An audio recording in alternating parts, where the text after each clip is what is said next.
Morning दोस्तों विजय किरण आनंद जी का एक नया आदेश आया है सब्जेक्ट मैपिंग को लेकर। देखिए, सब्जेक्ट मैपिंग की बात अक्सर हम लोग मिडिल स्कूलों के लिए सुनते हैं, लेकिन विजय किरण आनंद जी का नया आदेश जो आया है वो सब्जेक्ट मैपिंग समस्त परिषदीय शिक्षकों के सब्जेक्ट मैपिंग अनिवार्य रूप से कराए जाने के संबंध में है। तो आखिर इसकी आवश्यकता क्यों पड़ रही है? देखिए, इस जो पूरी अपडेट मैं आपको बताने जा रहा हूँ इसको ध्यान से देखिएगा। इससे देखिए, वर्तमान में समस्त कैडर तथा यथा सहायक अध्यापक प्राथमिक स्तर, प्रधानाध्यापक प्राथमिक स्तर, सहायक अध्यापक उच्च प्राथमिक स्तर, प्रधानाध्यापक उच्च प्राथमिक स्तर के संबंध में सब्जेक्ट मैपिंग की जानी है। सब्जेक्ट मैपिंग अब किस तरीके से करनी है उन्होंने ये किया है। अब देखिए, जो मेन पॉइंट हमें जानना है अभी मैं आगे बताऊंगा। अतः निर्देशित किया जाता है कि समस्त कैडर के शिक्षकों का मानव संपदा पोर्टल पर उनके डेजिग्नेशन में सब्जेक्ट मैपिंग का कार्य दिनांक 28/1/2023 तक अनिवार्य रूप से पूर्ण करें। साथ ही पूर्व से मैप किए हुए विषय के त्रुटि रहित होने संबंधी पुष्टि भी संबंधित शिक्षकों के माध्यम से करा लें। कार्य अत्यंत महत्वपूर्ण है। कार्य पूर्ण न होने की स्थिति में पदोन्नति संबंधी कार्रवाई बाधित होगी।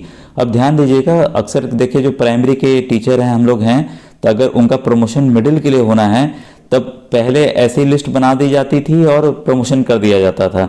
सब्जेक्ट मैपिंग का फायदा ये होगा कि मान लीजिए किसी मिडिल में वैकेंसी खाली है एक अध्यापक की, लेकिन किस विषय की खाली है ये पूरी की पूरी माइन्यूट डिटेल अब पता चल जाएगी। मान लीजिए वहाँ गणित के टीचर की आवश्यकता है तो सब्जेक्ट मैपिंग के थ्रू पता चल जाए कौन सा शिक्षक गणित का है, तो वो गणित वाले में जाके फिल हो जाएगा।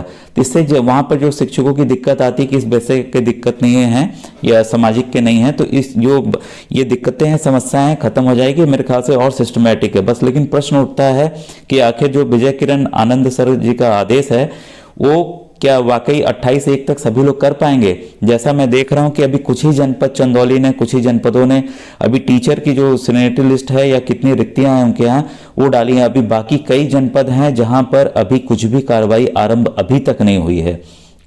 तो सोचिए कि मुझे तो उम्मीद दोस्तों बहुत ही कम लग रही है कि चाह तो रहे हैं विजय किरण आनंद सर लेटर के जरिए कि तुरंत, लेकिन जो अभी तक क्योंकि सीनियरिटी लिस्ट नहीं बन रही है, कार्य नहीं हो रहा है, क्योंकि अभी हमसे पुष्टि भी करेंगे तभी ऐसा कुछ भी समझ में दिखाई नहीं दे रहा है। जो स्थिति बन रही है अभी आज के अखबारों में जैसा निकला है कि स्थिति बन रही है कि पदोन्नति और साथ में साथ जो ट्रांसफर अंतर जनपदीय ट्रांसफर या म्यूचुअल ट्रांसफर की कार्रवाई जो है ये जून में संभवतः करेंगे। इसके पहले उम्मीद मुझे बहुत ही कम दिखाई दे रही है।